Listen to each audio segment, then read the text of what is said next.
today we're going to be fixing tamales. I had my meat covered with a wet paper towel so that it wouldn't dry out on me. Well, I was getting everything else set up, which I will be showing in the video here in a little bit how to prepare the meat.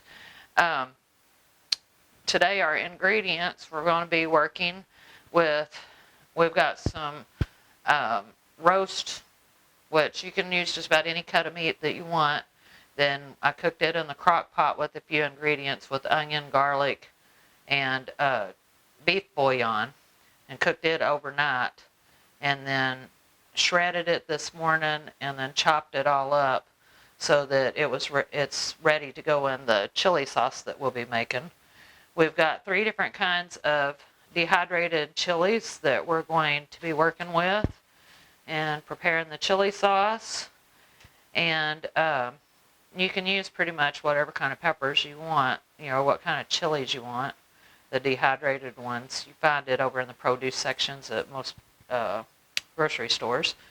I've got 2 cups of beef broth that came off of this after cooking it overnight. I got a little bit of the Cajun sauce or seasoning. It's a Mexican seasoning. We don't use a whole lot of this, but just a hint of it in the meat and chili sauce that we're going to be making. And then we've got our corn husk that we have been soaking in water since last night so that they're good and pliable so that you can work with them without them cracking or breaking. You always want to soak these in water overnight before you make tamales. That way they're just a lot easier to work with. But we will be draining those and drying those, with a towel or, paper towels before we start putting them together. And then we've got some corn flour here. We've got baking powder, a little bit of cornstarch, and then we've got some old-fashioned lard. It has to be real lard. You don't want to use like shortening or anything like that in these because it will not turn out the same. You want the old-fashioned lard. And so let's get things going. I'll show you what we're going to do with the peppers first is we're going to cut which I'll just show you one right now. We're going to cut the stem off first. And then what I do is I usually will take and slice it down the middle like this so that I can get the seeds out, because you want them stems and the seeds out of these. And once you do all of that, then we will put it in a pan of water and start boiling it, which I will show you that here in just a few minutes. As soon as I get all of the stems cut off and the seeds out, and then discard your seeds and stems. Alright, once you get all the seeds and stems cut off of the peppers, you just place them in a pan with some water in it and start boiling them onto the stove until they become tender and supplement again. And then as soon as that gets done doing that, then we'll be right back and I'll show you what the next step on making the chili sauce is.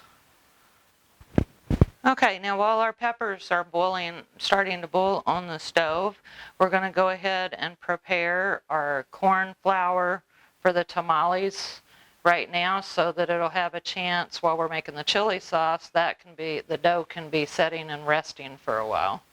And I've got 3 cups of corn flour in here. And then I'm going to put 2 teaspoons of baking powder in there.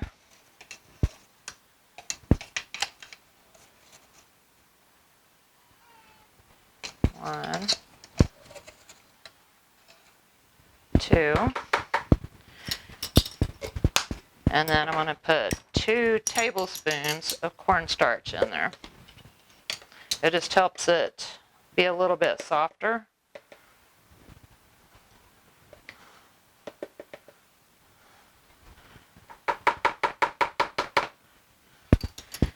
And then we're going to put, this is just a regular serving spoon that you would use for stirring stuff on the stove. I'm just going to take some lard here, about 1 good scoop of lard. And we're going to put that in there. Then we're going to mix all of this up together. I like using my hands because you can get that lard more mixed up into the corn flour better when you use your hands.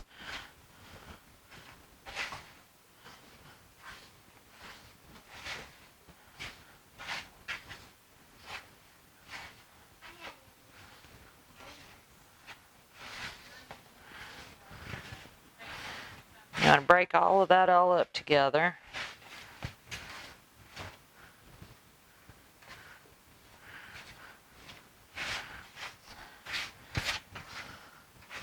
Until it's a powdery texture. Like a crumbly, powdery texture.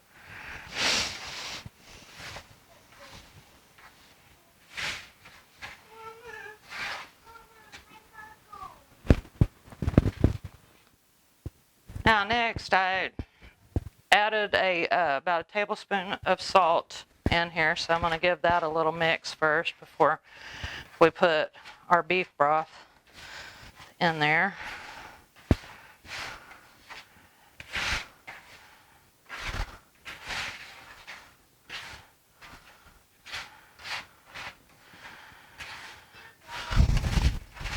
Okay.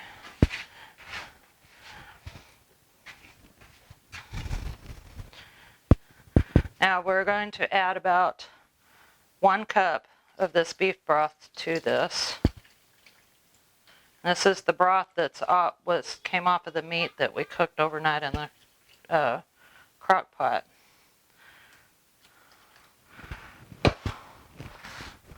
And we're going to mix this all up.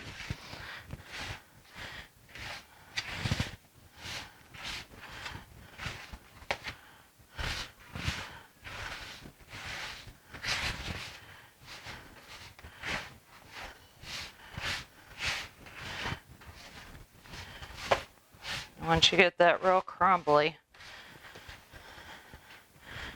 then we're going to want to add the rest of the broth in there.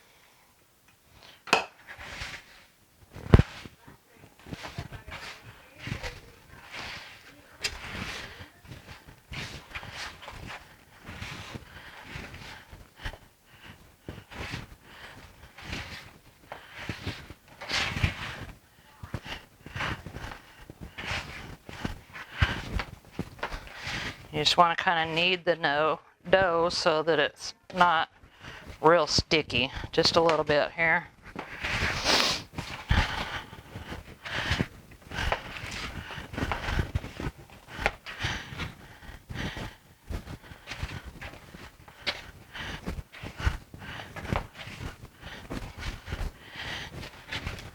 And as you can see, it's almost like a Play-Doh type consistency. You want it to be like the consistency of like Play-Doh is how you want it.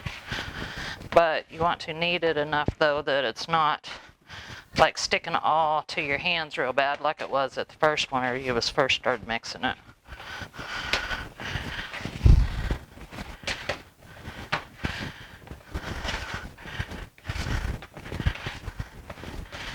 That way it's thoroughly mixed up. Everything's all incorporated together really good when you knead it. But that's what you want looking for. You're looking for that Play-Doh consistency, just like little kids' Play-Doh. Okay, now we're going to put a wet paper towel over this to keep it from drying. And we're going to let this set for a little bit. Let the dough rest a little bit before we continue putting them together and while we're making the chili sauce. Okay, our chilies are at a good boil and they became tender and got rehydrated.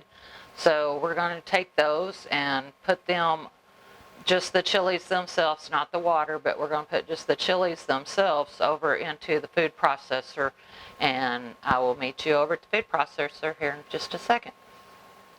Alright, we got the chilies out of the pan and they're in the food processor. And then I also added about 2 cloves of garlic that was crushed and minced up. And then next we're going to take some more of our beef broth from the crock pot that we cooked our meat in, and we're going to put about 1.5 cups of that beef broth in the chilies. And then we're going to put the lid on here tight, unlock it, and we're going to puree this until it is all ground up into a puree.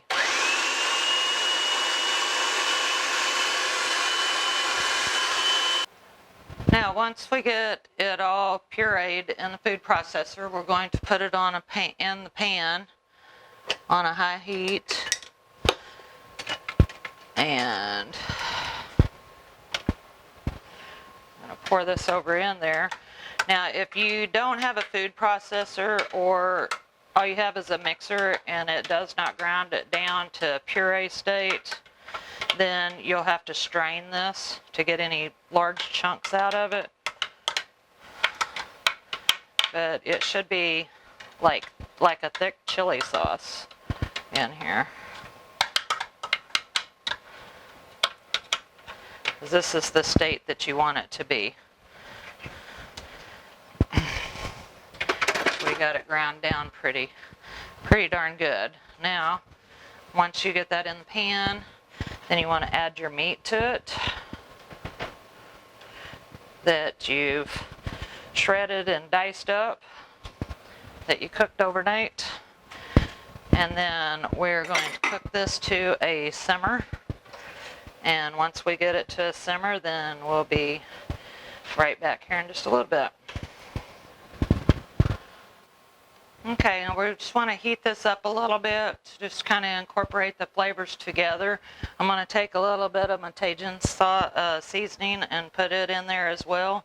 I had to add the rest of my broth, which was probably about another cup of the broth off the meat, because I'm cooking such a large batch of meat, because we're fixing a lot of tamales. It doesn't take a lot of that Cajun sauce, just a little sprinkle over the top.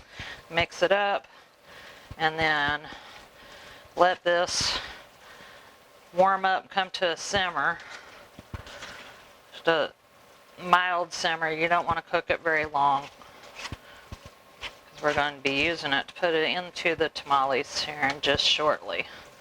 And I've already tasted of it. It tasted freaking amazing. And we'll be back here in a little bit, and I will show you how to assemble everything. Alright, now that we got everything together, we're going to start. I'm going to show you how to assemble these.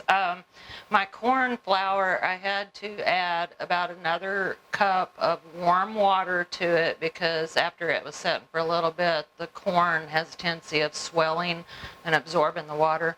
So I added like another cup of water to get it to the consistency. So on this recipe, just remember to yield another cup of water to it after it sets for just a little bit.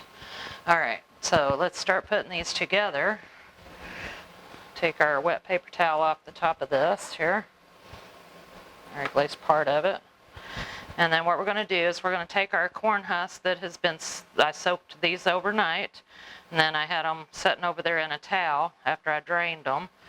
We're going to take about 1.5 spoonfuls of the corn. We're going to spread this out about halfway up. You don't want to go any further than halfway up on these corn husk, depending on how big, the corn husk you're working with. And then you're going to spread that out thin on there. You don't want it real thick. It don't have to go all the way to the edges, but just where it's spread out enough that you can get the meat in there. We're going to add just a little bit more on this one.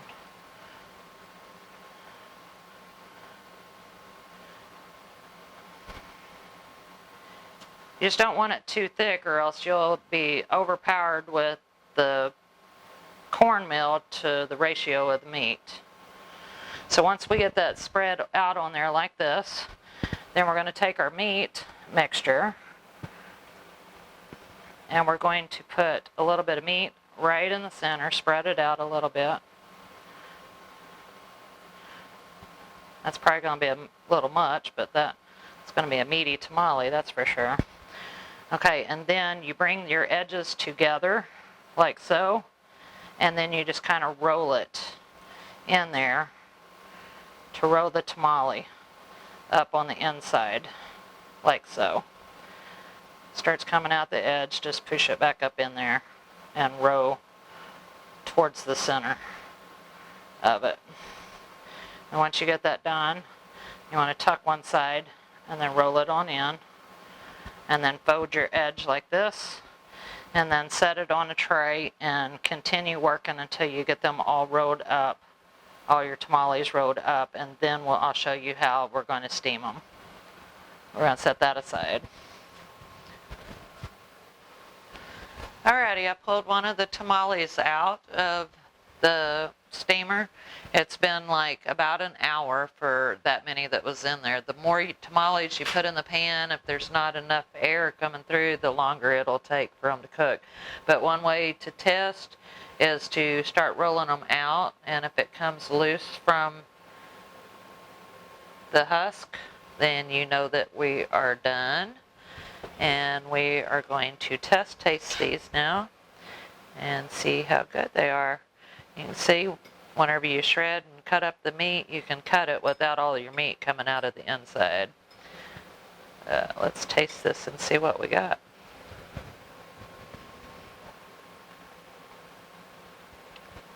Absolutely amazing.